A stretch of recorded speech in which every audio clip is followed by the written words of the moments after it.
വികസിത ഇന്ത്യ എന്നുള്ളൊരു ലക്ഷ്യം അത് സ്വപ്നം കണ്ട് നമ്മുടെ ഗവൺമെൻറ് പ്രവർത്തിക്കുന്നു എന്നുള്ളൊരു ഒരു പോസിറ്റീവ് മനോഭാവം ഇതിൽ നിന്ന് കിട്ടുന്നുണ്ടല്ലോ. പിന്നെ അതുപോലെ തന്നെ ഇന്ന് പ്രധാനമന്ത്രിയുടെ പ്രസംഗത്തിൽ തന്നെ ഈ ബജറ്റോട് കൂടി ഇതാ മധ്യവർഗത്തിന് ലക്ഷ്മി ദേവിയുടെ അനുഗ്രഹം വരാൻ പോകുന്നു എന്ന് തുടങ്ങിയ പരാമർശമൊക്കെ മോഡി ഉന്നയിക്കുകയുണ്ടായി. അപ്പോൾ ഇങ്ങനെയുള്ള ചില പൊതുജനത്തിന് പ്രതീക്ഷ നൽകുന്ന ഘടകങ്ങളെ കൂടി നമ്മൾ കാണണ്ടേ? അല്ല, അത് ഡെഫിനറ്റ്ലി ഉണ്ട്. ഇപ്പോൾ 2047 ആകുമ്പോഴത്തേക്കും വികസിത രാഷ്ട്രമാകും എന്നുള്ളൊരു ലക്ഷ്യം വയ്ക്കുക. കാരണം സ്വാതന്ത്ര്യത്തിൻ്റെ 100ാം വാർഷികം ആകുമ്പോഴത്തേക്കും രാജ്യം ഒരു വികസിത രാജ്യമാവുക. 2030 ആകുമ്പോഴത്തേക്കും, ഞാൻ നേരത്തെ പറഞ്ഞ 5 ട്രില്യൺ എക്കണോമി എന്നുള്ള കണക്കല്ല, അത് 2025 ലക്ഷ്യമിട്ടിരുന്നത്. ഈ 3rd ലാർജസ്റ്റ് എക്കണോമി ആവുക എന്നുള്ളതാണ് 2030 ആകുമ്പോഴത്തേക്കും പറയുന്നത്. അത് ഇപ്പോൾ ഉടനെ ആവും എന്നാണ് രാഷ്ട്രപതിയുടെ പ്രസംഗത്തിൽ പറഞ്ഞത്. 2030 ആവും എന്നാണ് ഏതാണ്ട് എല്ലാ ഏജൻസികളും പ്രഡിക്റ്റ് ചെയ്യുന്നത്. എന്നാലും അതൊരു പോസിറ്റീവ് സിഗ്നൽ തന്നെ, സംശയമൊന്നുമില്ല. പക്ഷേ ഈ പോസിറ്റിവിറ്റി ജനറേറ്റ് ചെയ്യുന്നത് ഈ 10 വർഷം കൊണ്ടല്ല. നമ്മൾ 2047 ആകുമ്പോഴത്തേക്കും വികസിത രാഷ്ട്രമാകും എന്ന് പറയുന്നത് ഈ 10 വർഷത്തെയോ അല്ലെങ്കിൽ ഈ 3 ടേമിലെയോ പ്രവർത്തനങ്ങൾ കൊണ്ടല്ല. അതിന് ബാക്ക് ബോണായിട്ട് ഇതിൻ്റെ പുറകിൽ കുറേ കാര്യങ്ങൾ ചെയ്തിട്ടുണ്ട്.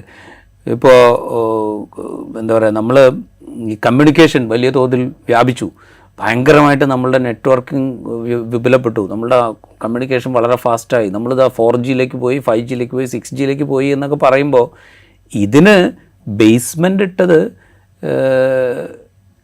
ഈ spectrum first come first serve എന്നുള്ളൊരു പോളിസി ഉണ്ടാക്കുകയും അത് നടപ്പാക്കുകയും ഒക്കെ ചെയ്ത്, അത് നടപ്പാക്കിയതിൻ്റെ പേരിൽ വലിയ അഴിമതി ആരോപണം നേരിട്ട ഒരു ഭരണകൂടവും സംവിധാനവുമാണ് ഇതിന് എന്താ പറയുക സ്പേസ് ഉണ്ടാക്കി കൊടുക്കുന്നത്, ഇതിന് അവസരം ഉണ്ടാക്കി കൊടുക്കുന്നത്. ആ ബലത്തിലാണ് പിന്നീട് നമ്മൾ 3Gയിലേക്കും 4Gയിലേക്കും 5Gയിലേക്കും ഇതാ ഞങ്ങൾ 6Gയിലേക്ക് പോവുകയാണെന്ന് പറയാനുള്ള ധൈര്യം ഉണ്ടാക്കുന്നത് ഈ ബേസ്മെൻറ്റാണ്. അപ്പോൾ ആ ബേസ്മെൻറ്റ് ഇട്ട ആളുകൾ അവിടെ ഉണ്ട്. ആ ബേസ്മെൻറ്റിൽ വെച്ചിട്ടാണ് നമ്മൾ ഈ 2047 കുറിച്ച് സംസാരിക്കുന്നത് എന്നത് ഓർക്കെങ്കിലും വേണം മിനിമം, അല്ലെങ്കിൽ മെൻഷൻ ചെയ്ത് പോവുമെങ്കിലും വേണം. ഇതെല്ലാത്തിലും ഉണ്ട്. ഇപ്പോൾ അടിസ്ഥാന റെയിൽവേ ലൈനിൻ്റെ കാര്യം ഞാനിപ്പോൾ നേരത്തെ പറഞ്ഞു, റോഡ് വികസനത്തിൻ്റെ കാര്യം നിങ്ങൾ എടുത്തു നോക്കുക.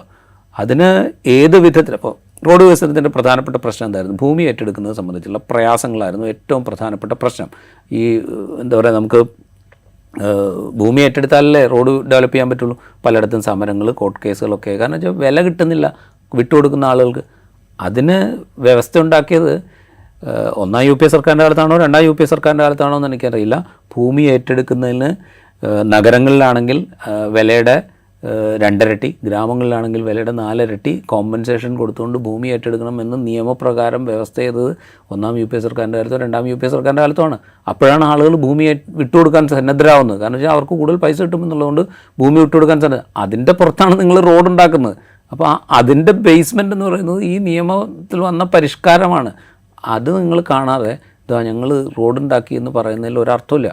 അതില്ലായിരുന്നെങ്കിൽ നിങ്ങൾക്കും റോഡുണ്ടാക്കാൻ പറ്റുമായിരുന്നില്ല എന്നുള്ളൊരു വസ്തുത അവിടെയുണ്ട്. അപ്പോൾ ഇതിൻ്റെയൊക്കെ പുറത്താണ് നമ്മൾ 2047 കുറിച്ച് ചിന്തിക്കുന്നത്. ഓക്കെ, ഈ അതിലേക്ക് ഈ 10 വർഷമോ 12 വർഷമോ അല്ലെങ്കിൽ 11 വർഷമോ ഉള്ള കോൺട്രിബ്യൂഷൻസിനെ നമ്മൾ കാണാതിരിക്കുന്നില്ല.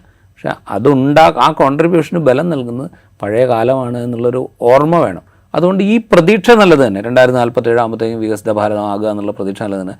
പക്ഷെ അങ്ങോട്ടുള്ള യാത്ര എന്ന് പറയുന്നത് കുറെ കൂടെ ജനാധിപത്യ ബോധത്തോടുകൂടിയും കുറെ കൂടെ രാജ്യത്തിൻ്റെ ഒരു ബഹുസ്വര സൊസൈറ്റിയെ നിലനിർത്തിക്കൊണ്ടും ഒക്കെ ആയാൽ മാത്രമേ യാത്ര നടക്കുള്ളൂ.